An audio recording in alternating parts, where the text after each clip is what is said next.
Assalamualaikum warahmatullahi wabarakatuh. Saya Herlan Triadi, perwakilan dari kelompok 12, akan menjelaskan melalui audio mengenai permasalahan air secara global, mengenai penyakit bawaan air. Kota dari kelompok 12 adalah saya sendiri, Herlan Triadi, 17 10 94 304. Kedua, Habibur Rahman Alimin, 17 10 94 3025. Yang ketiga, Ayu Ardini, 18 10 94 1003. 4. Apabila Ranti 18 10 94 1013, dan yang terakhir Gorfar Mulki 18 10 94 2019. Outline yang ingin kami bahas pada penjelasan materi ini, yang pertama ada definisi atau pengertian dari penyakit bawaan air atau waterborne disease. Selanjutnya ada lokasi dan waktu terjadi. Yang ketiga penanganan pemerintah, dan yang terakhir penanganan masyarakat.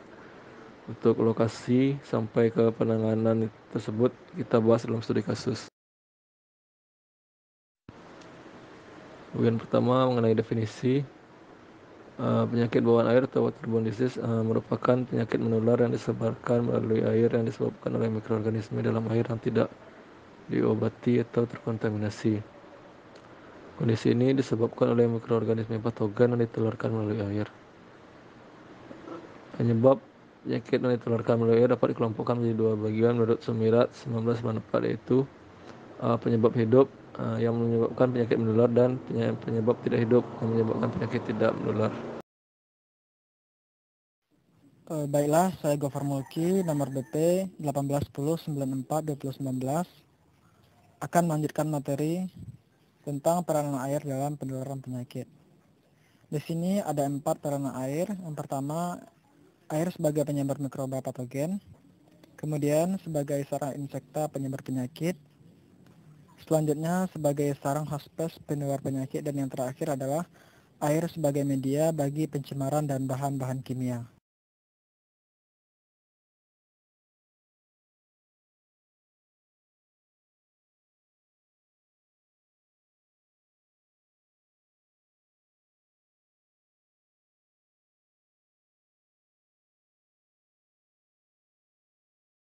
Selanjutnya untuk studi kasus dalam penyakit bawaan air ini, kami mengambil tentang Sungai Bengawan Solo yang tercemar berat.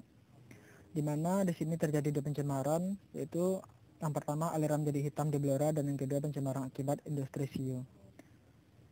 Tingkat pencemaran ini terjadi seiring dengan adanya kemarau panjang.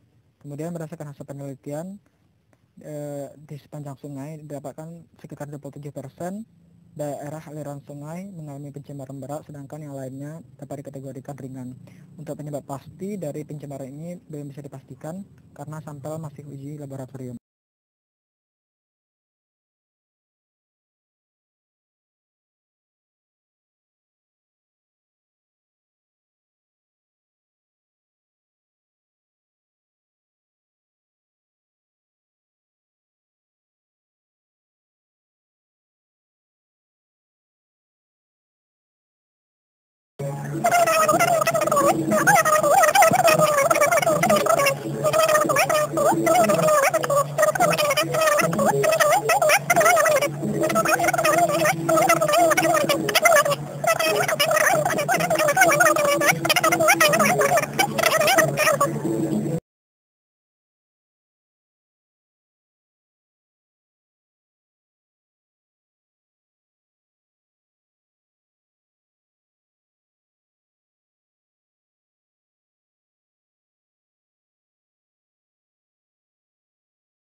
Perkenalkan, nama saya Habibur Rahman Alimin, BP 171094-3025, akan melanjutkan presentasi, yaitu penanganan pemerintah terhadap Sungai Bengawan Solo. Yang pertama, Dinas Lingkungan Hidup dan Kehutanan DLHK Provinsi Jawa Tengah melakukan uji sampling dan hasilnya terdapat kandungan fosfat dan koli yang di atas ambang batas. Disimpulkan adanya buangan limbah industri dan juga peternakan. Selanjutnya yaitu Gubernur Jawa Tengah memerintahkan agar melakukan sidak ke wilayah sepanjang aliran air sungai guna mengetahui dari mana sumber pencemaran. Selanjutnya yang ketiga, setelah menemukan industri sumber pencemar, lalu pemerintah mengeluarkan surat peringatan. Sekian, terima kasih. Baiklah, saya Wibila Ranti, BP 1810941013 akan menjelaskan tentang penanganan masyarakat terhadap Sungai Bengawan Solo. Sebagai masyarakat, kita dapat melakukan beberapa penanganan seperti yang pertama, melakukan penghijauan berupa penanaman pohon agar erosi di sepanjang sungai tidak bertambah parah. Penanganan masyarakat yang selanjutnya adalah melakukan pendekatan dengan oknum-oknum industri pencemar sungai agar dapat berdiskusi perihal pembebasan pencemaran sungai. Karena salah satu faktor yang menunjang pencemaran di Sungai Bengawan Solo itu adalah industri-industri yang membuang limbahnya sembarangan ke sungai tersebut. Lalu yang keempat, kita dapat berpartisipasi.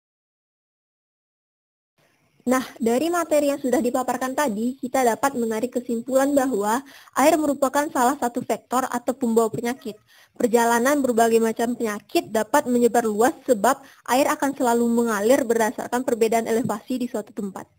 Pencemaran air harus selalu dicegah baik oleh masyarakat maupun pemerintah dengan selalu bahu-membahu untuk kepentingan bersama. Sekian presentasi dari